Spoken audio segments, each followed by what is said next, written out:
Hello students, I'm Amita. Today I'm going to discuss John Milton's famous poem On His Blindness. Students, On His Blindness is a poem in which Milton expresses his fear, frustration and acceptance. Actually, this is a sonnet. It is one of the famous sonnets of Milton. Due to constant hard work and study, he became totally blind at the age of 44, right? And he is known for his world famous epic Paradise Lost, right? On His Blindness is a sonnet. I have already tell you that this is a sonnet. Sonnet means a poem of 14 lines, right? First of all, I will try to explain that what is the meaning of sonnet. Sonnet is basically of the two types. First one is the Italian sonnet and another is the English sonnet, right? Italian sonnets are also known as the patriarchal sonnets, and because patriarch is the name of the poet, that is why these sonnets are known as the patriarchal sonnets, right? And another one is the Shakespearean sonnet. Shakespearean sonnets, right? Shakespearean sonnets, because Shakespeare adopted this style, that is why this is known as the Shakespearean sonnet, right? Patriarchal sonnets is the combination of 8 plus 6 lines. These 8 lines are known as the octave, and the 6 lines combination is known as the sestet. And the rhyme scheme is A B B A B B A C D C C D C. So these 8 lines are known as the octave, and these 6 lines are known as the sestet, right? Now, these Shakespearean sonnets has it consists of 4 quatrains ending with a couplet, right? 4 quatrains: A B C D C D E F G G. This G G is the combination of the 2 lines, that is why this is known as the couplet, right? Now, in this poem, Milton is sad at his blindness because he cannot write poems and serve God with his gifts of writing poetry. He is left alone in this dark and wide world. God has given him the talent of writing poetry, but he cannot use this talent because he is unable to write this poem. Right, he has the talent actually, but he can't utilize that talent. That is why he is very sad. He is unable to serve the God with his talent,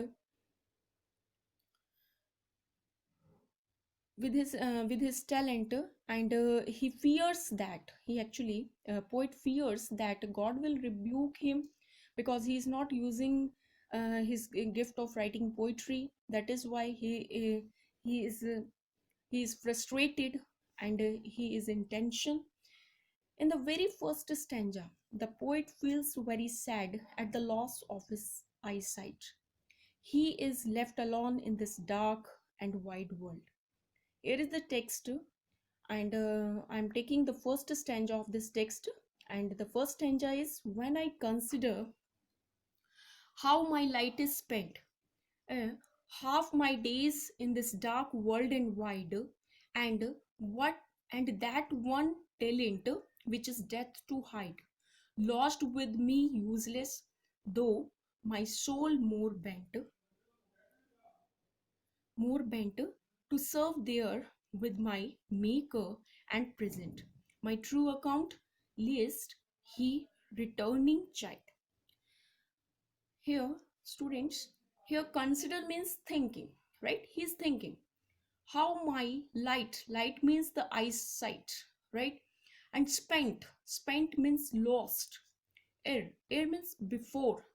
Half my days, that is the middle age, because he became totally blind at the age of, if I'm not wrong, that is the age of 44, in this dark world and wide, this dark world which is very vast. And that one talent means the art, Here, talent is art, which is death to hide.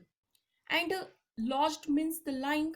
This he has the talent of writing poetry, which is lying useless if he is not using this talent. Though my soul more went.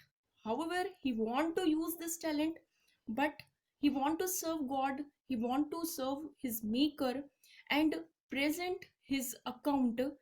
Otherwise he thought he's actually thinking that if he is not using this talent, then God will chide him, God will rebuke him, right?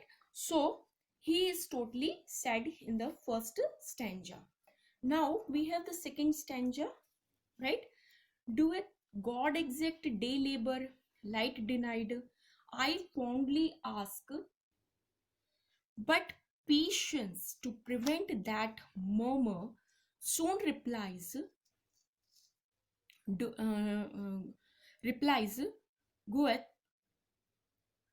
doth not need either man's work or his own gifts, who best bear his mild yoke, they serve him best, right?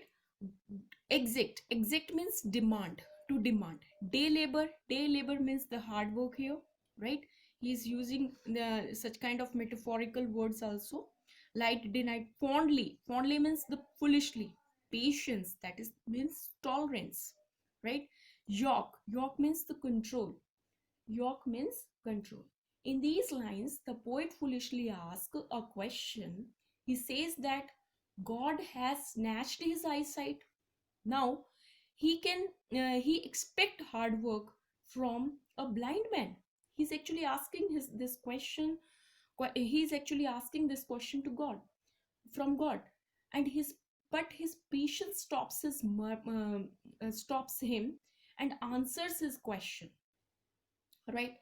He says that God does not need anybody's work or anything in return for his gifts.